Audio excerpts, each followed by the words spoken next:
All right, let's talk about Francis Bacon. He's this towering figure from the 17th century, a guy who completely changed the game on how we think about science and really our place in the world.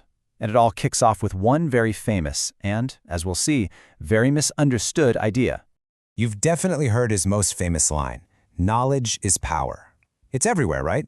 It's on posters, it's in movies, it just feels true. But what if the way we all think about that phrase today is not at all what Bacon was getting at? In fact, that one little sentence has led to Francis Bacon getting the blame for some of our biggest modern problems. So the real question is, are we seeing him clearly, or are we just reading him completely out of context? So, how do we get to the bottom of this? Well, we're going to follow Bacon's own playbook. First, we'll have to redefine what he meant by power. Then, we'll check out the brand new job he came up with for philosophy, we'll smash some of the mental idols he warned us about, unpack his new scientific method, and finally, see how his ideas are still shaking things up today.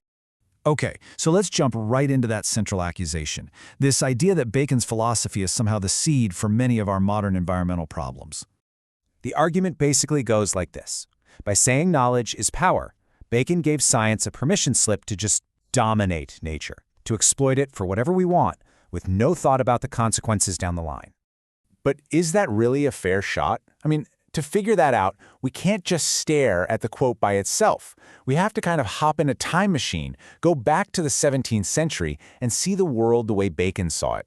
What was he actually trying to fix? So the first thing you have to get is that Bacon wanted to give philosophy a totally new job. He looked around and saw the philosophy of his day as, well, kind of useless for making anyone's life better. It was just stuck in a rut. And this is where it gets really good. For centuries, philosophy was what they called ancilla theologiae, fancy Latin for the servant of theology. Its whole job was to have these endless, sterile debates and think about God. Bacon couldn't stand it. He said, no, philosophy should be the servant of society. It should be a tool for making human life richer and actually transforming the world. I mean, this was a massive shift. He was telling the biggest brains of his time to stop gazing up at the heavens and start looking around at the real world, to solve real problems for real people. And what was driving him to do this? Well, it was deeply religious. Bacon's mother was a Puritan, and he was really motivated by what's known as the cultural mandate from the book of Genesis. He truly believed that humanity had been given a divine order to be good stewards of creation, but that sin had gotten us all sidetracked from that mission. So when you put all the pieces together, for Bacon, power over nature wasn't about greedy domination. It was a divine responsibility. His dream was this kind of scientific utopia, a world made better through knowledge, not as some secular project, but as a way to literally build the kingdom of God on earth. That changes the whole picture, doesn't it? But before you can build that new world, Bacon knew you first had to tear down the old, rickety ways of thinking. He argued that our minds are just cluttered with all these biases, what he famously called idols, that stop us from ever seeing the world clearly. First up, you've got the idols of the tribe. These are the built-in glitches that affect all of us, just by virtue of being human. We're wired to see patterns that aren't there, to leap to conclusions, and to let our feelings color our judgment. You can think of this as the granddaddy of all cognitive biases, like confirmation bias, where you only pay attention to the stuff that proves you were right all along. Next are the idols of the cave. And yeah, that's a little nod to Plato. These biases are unique to you. It's your personal baggage, your upbringing, your education, your personal tastes. All that stuff creates your own private little echo chamber, your cave, that warps how you see reality. Then we get the idols of the marketplace. This one is all about the traps baked into language itself. Words can be slippery, they can be vague, and they carry all sorts of hidden assumptions. It's how we get stuck arguing about the definitions of words instead of the real-world things they're supposed to be about. We've all seen this play out online, right? And finally, there are the idols of the theater. These are the big, grand philosophical systems from the past. Think Aristotle. Bacon saw these as these elaborate stage plays. They're impressive, they're dramatic, they tell a good story, but at the end of the day, he argued, they're fictions that we've just started accepting as reality without ever questioning them. Okay, so once we've swept our minds clean of all these idols, how do we actually find out what's true? With the old ways of thinking torn down, Bacon was ready to build something new in their place. And this is where he rolls out his positive project, a brand new method for doing science.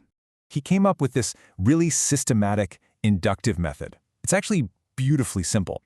Let's say you want to understand heat. You just make 3 lists. First, a table of presence. You write down every single instance you can find where heat is present.